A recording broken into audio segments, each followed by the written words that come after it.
नमस्कार दोस्तों, अगर स्टोरी अच्छी लगेगी तो मेरे प्यारे दोस्तों चैनल को सब्सक्राइब जरूर कर देना। प्यारे दोस्तों, आज हम बताते जा रहे हैं आलसी लड़के की कहानी। मेरे प्यारे दोस्तों, थोड़ी रिक्वेस्ट है, अगर चैनल को सब्सक्राइब नहीं किया है तो चैनल को सब्सक्राइब जरूर कर देना। दोस्तों, इस कहानी में आगे बढ़ते हैं। आलसी लड़के की कहानी।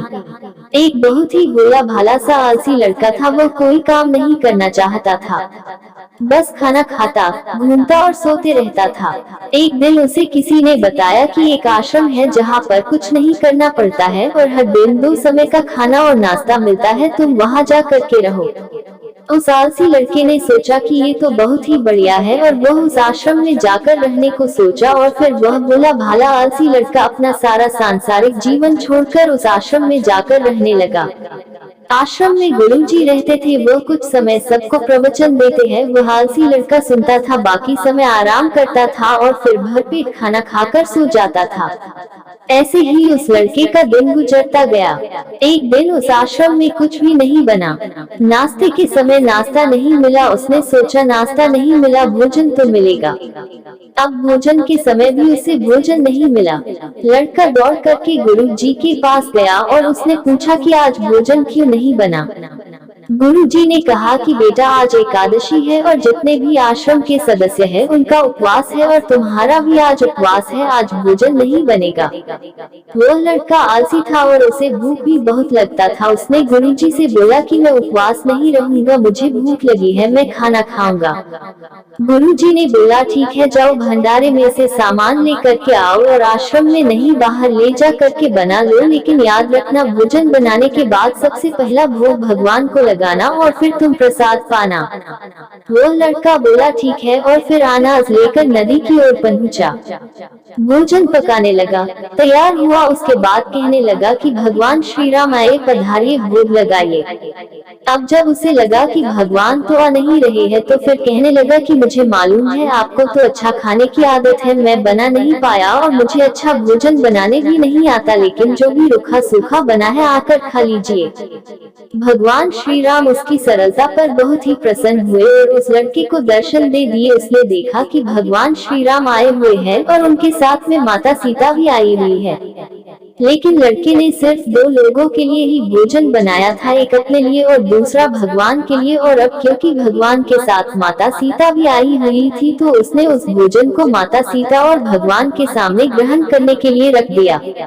भगवान श्री राम और माता सीता ने भोजन किया और उसके बाद जब वह जाने लगे तो ये भोला सा आलसी सा लड़का बोला कि प्रभु आप आए, दर्शन दिए, बहुत अच्छा लगा। मुझे खाने को कुछ नहीं मिला, लेकिन कोई बात नहीं, लेकिन आपसे एक विनती है कि अगली बार जब आप आएंगे तो कितने लोग आएंगे ये बता दीजिए, ताकि मैं उतने लोगों के लिए भोजन बनाकर रखा रहूं। भगवान श्री राम मन ही मन मुस्कुराए और फिर अंतर ध्यान हो गए। लड़का आश्रम गया, दिन बीतता गया और फिर एकादशी का दिन आया और इस बार उसने 3-4 लोगों के लिए अनाज लेकर के खाना बनाने के लिए नदी के किनारे पहुंचा और उसने बड़े प्रसन्नता से भोजन बनाया और इंतजार करने लगा कि प्रभु आइए और भोग लगाइए। इस बार लड़का देखता है कि भगवान श्री राम पूरा राम दरबार लेकर के आए हैं, जैसे माता सीता, लक्ष्मण, भरत, हनुमान जी और सभी लोग आए हैं। लड़के ने 3-4 लोगों का भोजन बनाया था और इस बार भी भोजन कम पड़ गया। लड़के ने निराश होकर भोजन को प्रभु के आगे रख दिया। उन्होंने भोजन किया और फिर चले गए और इस बार भी लड़का फिर से भूख रह गया। अब लड़का फिर आश्रम गया, दिन बीतता गया और फिर एकादशी का दिन आया और इस बार गुरुजी से कहने लगा कि गुरुजी मुझे इस बार थोड़ा ज्यादा अनाज चाहिए।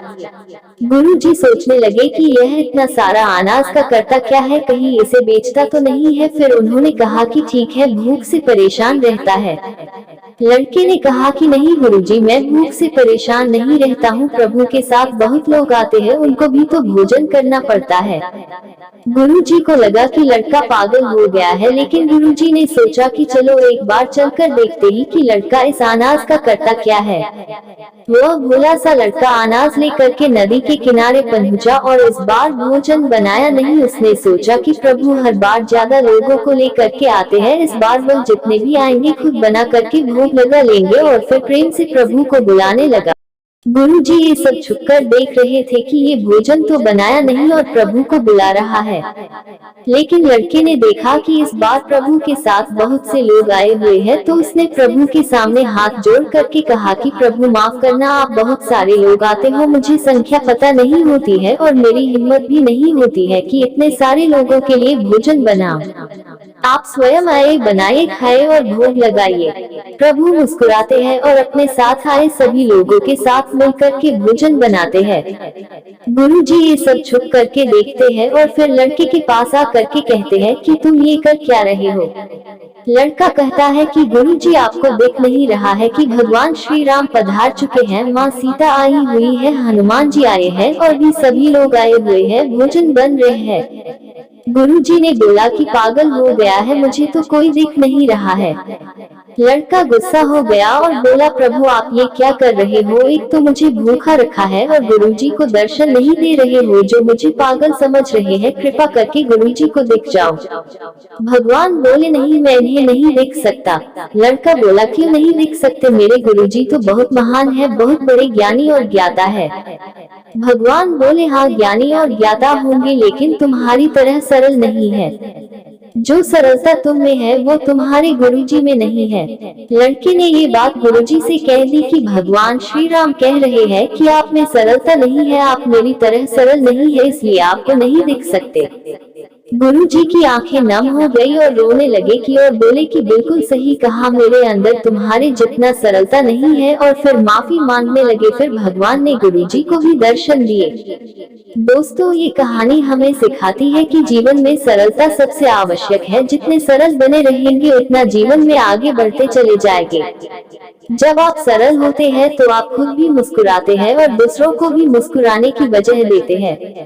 दोस्तों अगर स्टोरी अच्छी लगी हो तो लाइक करें, शेयर करें और चैनल को सब्सक्राइब करें।